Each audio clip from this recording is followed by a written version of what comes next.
Hi there. I lived in Singapore for 2 years, in 2009 and 2010. One of those years, I'm sure it was 2010, I happened to read a book called The Autobiography of a Western Mystic. It was funny, here I'm in Asia studying about India and Asian mystics, and I am called back to find out about someone who lived in Mount Shasta, California, which it turns out is only about 9 or 10 hours from Las Vegas.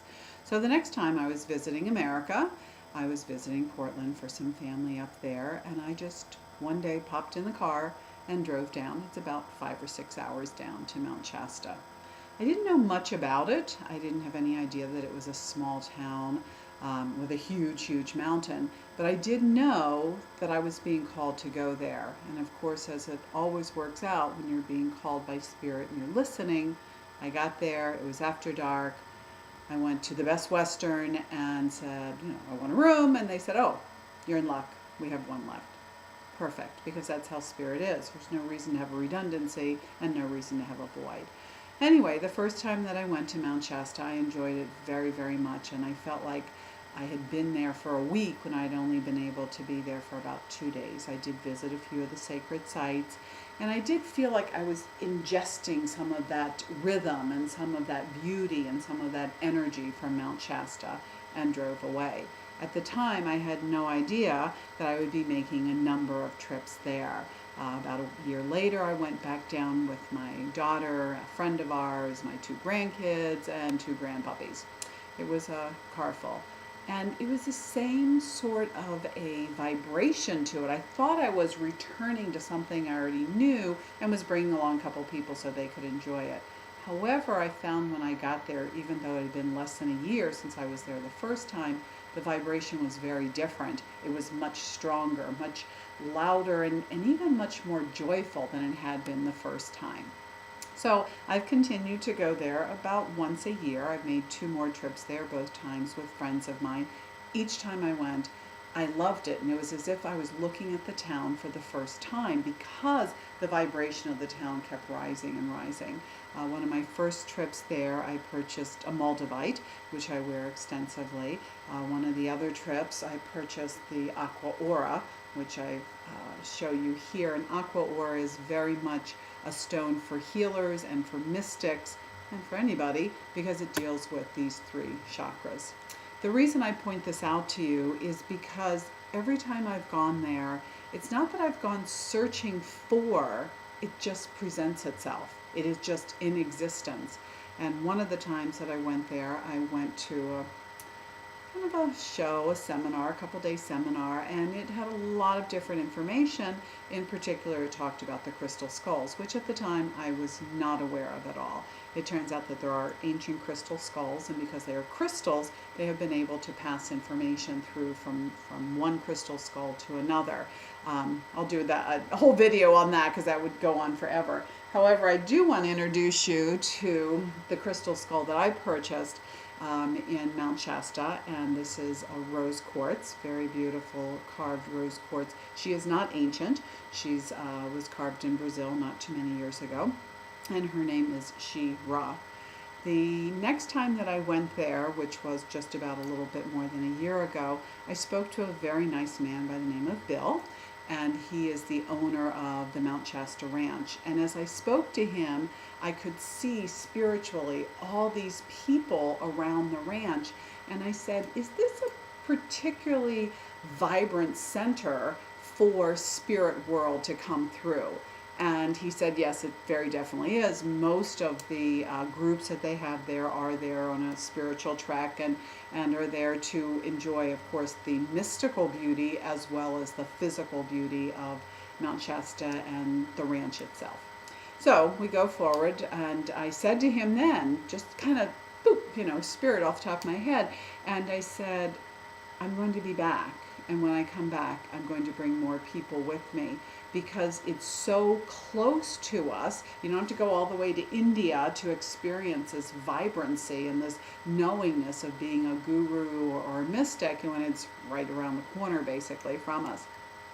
So, of course, how I normally do things, as I was doing healings about 2 or 3 weeks ago, 3 people in 1 week were mentioning Mount Shasta to me and said, the next time you go, please let me know. And I hadn't really set up a date to go. And then, of course, I went into my website and looked around and felt the vibration and said, okay, I know I'm supposed to go, and I know I'm supposed to develop a spiritual quest retreat there. It turned out that Cryon is going to have a conference there in June. And so I figured that it would be really beneficial for either people that are going to the Cryon to just spend a couple extra days there for the spiritual retreat, or if you're not going to Cryon, then you can show up after Cryon, which means that the place will not be packed with people, so that's fabulous. Like I said, it's a small town. It is beautifully, beautifully vibrant. It's not, even though I have purchased crystals there, as a matter of fact, most of the crystals I use I purchase from there. It's not primarily that sort of a place. It's not where you go and buy, like trinkets. It is where you go because the mountain is there. Mount Shasta is the etheric home of Master Saint Germain. It is the home of Lemurians. It's home of some of the Middle Earth people, depending on which group you're aligned to. Because remember that there are many, many more bits and pieces and large chunks of information than what we fully are aware of. It's just coming up to the surface now. And what I have found is each time I look into new information, new groups of people, even the intergalactics, I find that one of their core centers is right there at Mount Shasta. So for me, it's like wherever you're coming from, that's where you need to go. I have found that Mount Shasta has given me a great deal, even when I've come back. After I've returned from Mount Shasta, returned home, and I'll be having dreams about things that I didn't literally physically see in Mount Shasta, but I felt in Mount Shasta, and then it came forward from there. So I have decided that we are going to have a Mount Shasta spiritual quest or retreat. It's June 15th. It starts. It's a Sunday evening, and we'll be starting with a beautiful ceremony. It's a Moon of Capricorn ceremony, which is to create harmony in your home, in your family, and of course, once we create harmony in the family, we create harmony in the world. The next day, Monday, packed with all sorts of healings, spiritual vibrations, because we'll be going to different places where you can literally feel the vibrations of the earth. In particular, Mount Shasta's has a particular vibrancy to you. I can't even explain it unless you're there. A lot of places have like a vertical vibrancy, and some places have a horizontal. Mount Shasta literally has both, where you can feel it in both directions.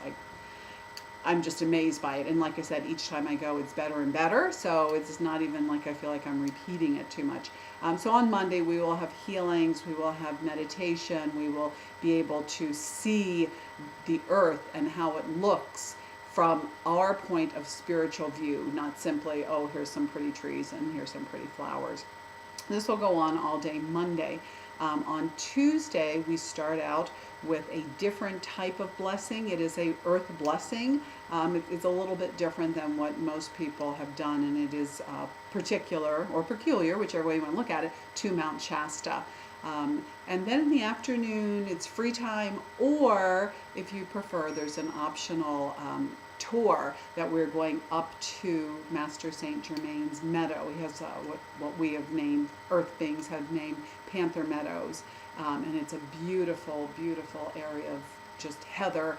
And people have seen Master Saint Germain walking there with his panther. I have not seen him there myself. I did, one of the times I was there, did speak to an intergalactic, which was really, really cool for me because I knew to expect one because I had been given that information, but I had no idea what it would look like. And very nice, very insightful, let's say. Very, very insightful. So we're going to do that Tuesday afternoon. And then Wednesday morning, we wake up with that dawning. And with that dawning comes not only, of course, the physical dawn, the earth waking up, but also our waking up. Because I know that after a certain amount of hours of being in that energy, you can really feel things shifting around within you, almost like click, click, click, click, click, things falling into place. Very often, not only for me, but for others that I've been with, they're just like, oh, now I get it, even though it may be something that their brains or their hearts have been working on for quite a while. This does not come up until June, and at that time I will have a personalized pineal gland activation. I find that because the pineal gland is so intense at this point and it's so needed for us to link up directly with our spiritual self, that I am finding people having it reactivated every so much, kind of like attuning it to new levels and to new levels. And that's why I'm holding that pineal gland activation toward the end of our retreat, because that way we have all of that build up from Mount Shasta until we get to that.